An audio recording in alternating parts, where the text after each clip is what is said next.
Otajon, to'ylar muborak bo'lsin. Yoshlarimiz baxtli bo'lsin. Ko'rpalarni qo'ydik yanga. Men bir mehmonlardan xabar olib kelay. Mayli. Endi konturga ham chiqmasa kerak a? Mayli. Yoshlar vaqti bitta bo'lsin. Shunaqa. Assalomu alaykum. To'ylar muborak bo'lsin. Qani, tog'oralarni mana bu uyga olib kiringlar. Kelinglar, olib kiringlar qani. Dadajon, menga qo'g'irchoq olib bering. Albatta olib beraman qizim. Qanaqasini? Qiziga qo'ygan narsasini qarang. Bitta qizing bor, tuzukroq narsa qo'ysang bo'lmaydimi? Ha, qo'ying endi. Sharoitdan kelib chiqib qo'yganda. O'rgildim. Gapirsak g'iybat bo'ladi. Ey, qanaqa joyga kuyov bo'lyapsan? Qanaqayn uyni qara. Qanaqa millionerlasang qizini bermoqchi edi? Nima qilay? Dadamning o'zlari ham yo'qchilikdan chiqqanlari uchun shu oila ma'qul bo'ldi. Uni ustiga qiz ham menga yoqdi. Menga qizni narsasi kerak emas. Bo'ldi qilinglar, qaynotang o'zi qarab turibdi. Qani, kuyov bolani chaqiringlar qani. Kelinni olib chiqsin. Assalomu alaykum. O'zim o'rgilay sizlardan. Baxtli bo'linglar. Ay, kelin boshlaring otalari, endi bir chiroyli qilib duo qilib qo'yasiz.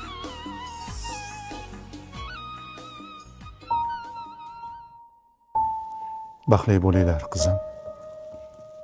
Kuyovto'ra, sizlarga qarab havasim kelyapti.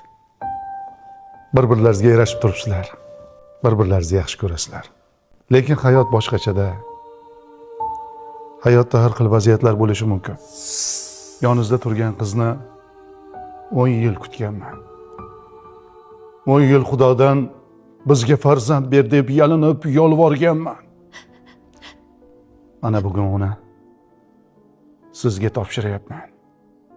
Agar bir kun kelib mabodo qizim sizga yoqmay qolsa, uni bir tola sochiga ham zarar yetkazmay menga qaytarib bering.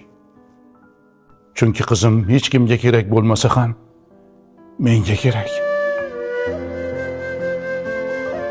To'yda kamchilik bo'lgandir.